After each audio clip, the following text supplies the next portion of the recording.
My name is Michael Roy Turney, the father of Sarah Elizabeth Turney and Alyssa Marie Turney. In reference to episode 28 of the serial epic soap opera put on by NBC Peacock called Family Secrets. In this particular episode, first let me make this statement. I refute any and all allegations or insinuations or wild guessing that in any way that I neglected, abused physically or sexually Alyssa Marie Turney, or that in any way I contributed to the alleged murder in reference to Alyssa Marie Turney, which the court has acquitted me for that. And any acts towards that is actually defamation towards me to continue to try and punish me. That you're looking at 3 or 4 entities, actually. Phoenix PD, National Center for Missing Exploited Children, the FBI, and Sarah Elizabeth Turney seeking revenge for their perceived wrongdoings I allegedly did to them. But let's get into it, because Sarah's basically, what she's showing you is more reasons why this case should have never gone to an arrest or even to the grand jury for an arrest, full military operation. Should have never gone to incarceration, 3 years of that, to a trial, because again, as this particular person, whatever his name is, Ted something that Sarah is interviewing this episode 28, he set forth 3 specific categories as he declared himself an expert under forensic evidence and blood and what have you. They illuminated half that neighborhood as well as my truck, all the other things, and they didn't find anything because simply it didn't happen. Then you're talking about the confession to friends and relatives. I spent a total of 13 years in prison, incarceration, to where there never was anybody in the jailhouse that came forth and said that Michael Roy Turney confessed. The family stood up and said they didn't see anything or they didn't hear anything in reference to Alyssa being physically or sexually abused. Even Sarah herself said that. She had to reluctantly go along with what the forensics or my 2 public defenders exposed during a trial, that not only was Sarah attempting to lie under oath and repeat the same lies that William Anderson and Stuart Summershoe had perpetuated in order to take care of their objective, which was clear of all of these parties, was to punish Michael Turney before he died of old age or disease. So then we get into the confession to the police. There never was a confession to the police. There was a confession for a man who told them his plot and plan to actually commit suicide in a very grotesque way, burning the body on the property of a union he believed did that. But now we need to look at the real seriousness of this when Michael Roy Turney, who has a very, very lengthy history, starting back in 1979, in reference to his conflict with the unions, the International Brotherhood of Electrical Workers, who also have known for hiring Aryan Brothers. Then we go back even farther when he was a Maricopa County Deputy Sheriff, who was the one that did the initial investigation, which led to the busting exposure of a pawn shop in Sunny Slope, which is again a jurisdiction of Phoenix PD, recovered millions of dollars worth of property, one of the largest in that time, and that was controlled by the Aryan Brothers, who were associated with, again, the Dirty Dozen. So when all of this is added together and you look at the union stuff, the things that I have had a problem with that, and the union Aryan brother was involved in what people refer to when Glenn Ross, the business manager for Local 640, shot Ray Duke, who was an international person. They brought in an Aryan brother named Charles Ayers, who in that particular case was, used and hired by them in order to strong arm it when they had a civil court order, which is known as trusteeship, to take it over. That was not necessary. But the Palo Verde was a very, very volatile situation to where the members were denied more money, as they call it, for Z-Zone, for their base wage salary, reduced to $6, which once again, Michael Roy Turney got involved in it using the Little Davis-Bacon Act to increase that to $8 as fair play. So with all of this and the extent of everybody that I've aggravated all the way through my personal life, then the question of Alyssa ran away in 2001. That would be May 17th. Then she called back May 24th, 2001, to which I tried to explain to them the oddity of this. Not only she was cussing, which I'm embarrassed about, but I'm openly admitted we were arguing, which is not a real smart idea to do when you're talking to people like police officers. So I'm open about this, tell them all about it. But the thing that they all ignored was that she sounded like she was not holding the mouthpiece close to her mouth when she was speaking, suggesting possibly somebody else was holding it. After that time, Alyssa Marie Turney disappeared. So to look into the fact that the Aryan Brothers, a very violent faction, hired by a lot of people in order to do their dirty work, harass people, start riots, arson, burglaries and things, which this Charles Ayers had a rap sheet consisting of that. Then we get into the fact of, whether or not Alyssa could be dead based on those people's actions. Now, William Anderson and Stuart Summershoe refused to accept that.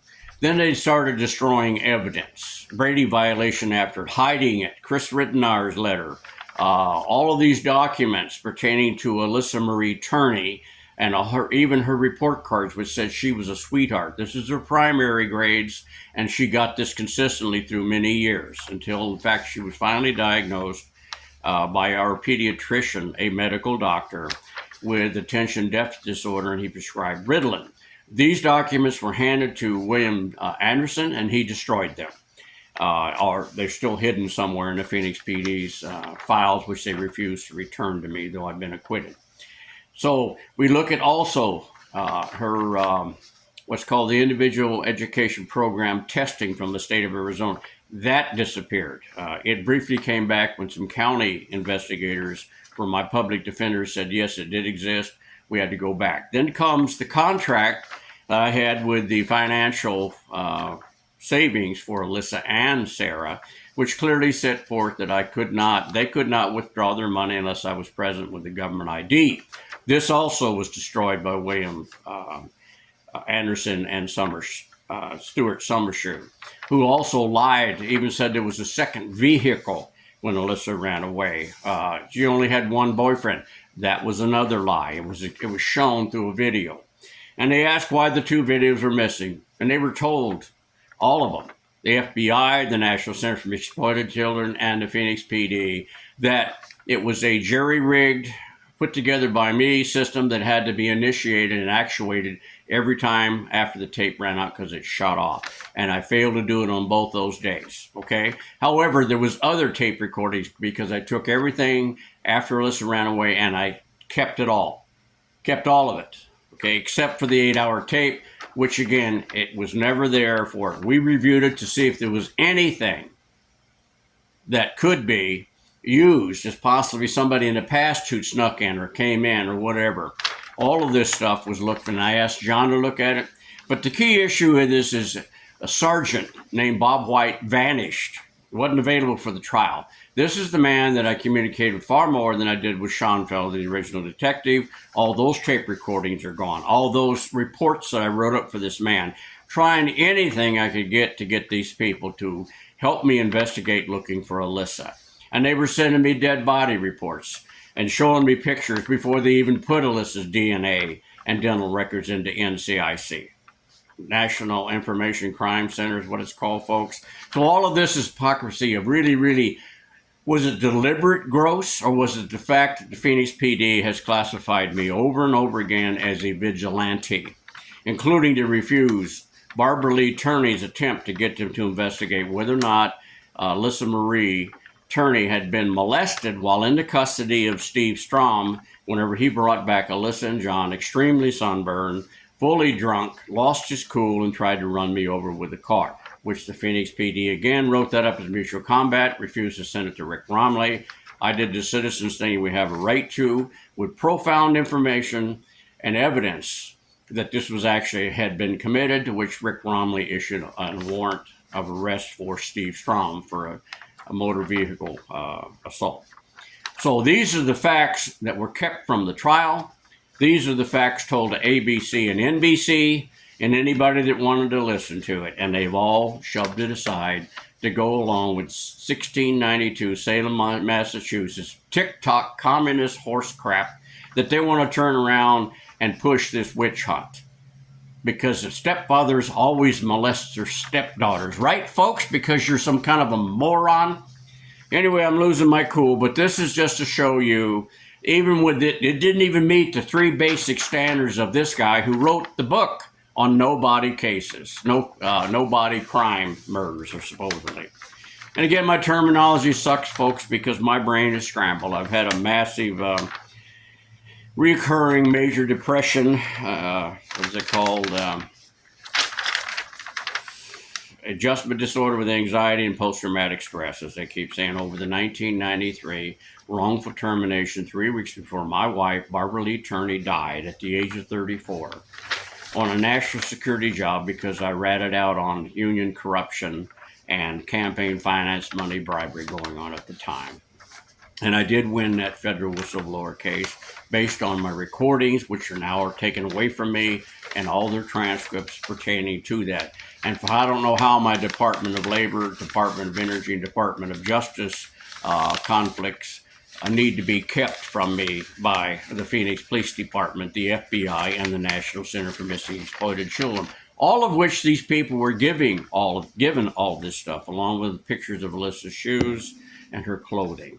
So, who is the bad person on this? I know why Sarah's doing this. There's no question. It's in her Starbucks tape when she says, "You took my mother." That's why, and motivates Sarah's hatred towards me. I wish that she would move on and continue to help the people that she says she is, who have missing loved ones. And there's a whole bunch of those folks. Thousands and thousands of them. But that doesn't mean every one of them were murdered. We have a very, very serious problem with human trafficking that exists in the United States of America, where it should never exist. But getting cooperation from the National Center for Missing and Exploited Children on this issue, I got them and convinced them, because Arizona is known as the corridor for human trafficking and sex slave trade, to open an office here. The Phoenix PD ran them out. And those tape recordings of the woman who was leading that telling me that she was shocked. And this again involved a guy named Sergeant Bob White, who they briefly hired but then had to fire him. Shortly after that, and after John Walsh was exposed for taking $3.2 million in salary, they removed the National Center for Missing and Exploited Children and closed shop up here. Because I did that because I was so angry and mad and frustrated in 2003 that I couldn't find my daughter, Alyssa Marie Turney, that I began to look at and was upset because I couldn't even get anybody to support me to go down and investigate whether or not there was a gravesite with over 200 young female bodies in it down by Douglas, 40 miles south of that border. And nobody wanted to go down and even run DNA to see if one of those could possibly be my daughter. Which again, we didn't even have the DNA at that time in the NCIC because the Phoenix PD refused to put it in there. And Michael Turney harassed the living hell out of these people looking for help from anybody he could get. And because of his mental illness, he struck out with alleged friends like Linda, Steve Strom, the biological father of Alyssa Marie Turney, John Fletcher, the biological father of John Turney. All of these people along, and the best I could get was 2 years of help from a teacher of Alyssa's for 2 years, Diane Boardman. Okay? All of this stuff that people keep forgetting, and Sarah slamming everybody except for Steve Strom, who falsely accuses his mother of having an affair, calls her own grandfather a child molester, said therefore every member is a child molester with no proof whatsoever. Goes on to continue to defame her own family for the sake of her own fame. There's nothing right about this case. This is a case of nothing pure but just plain what we read about and see in movies, all the Serpico, all these other kind of things. You see it from time to time because it's not that regular. But NBC and ABC made a lot of money to where they turned around and hid evidence, refused to put the entire picture on her, just as the Peacock hour-and-a-half tape I did with Sarah, who she lied to me, promising me a tape of my father playing his music before he had a stroke. And then NBC lied and said it was going to be about one of my pet peeves, which is Arizona being a quarter for human trafficking and sex slave trade. But this last one, again, just shows you more reason why this should have never gone to trial. Because Bill Montgomery said it shouldn't. Sam Myers agreed with it. But what you saw was the malicious abuse of the process, or called malicious prosecution, to seek revenge and retaliation against Michael Roy Turney. A pain in the butt in this state at every level you want to think of. Education, health, you name it.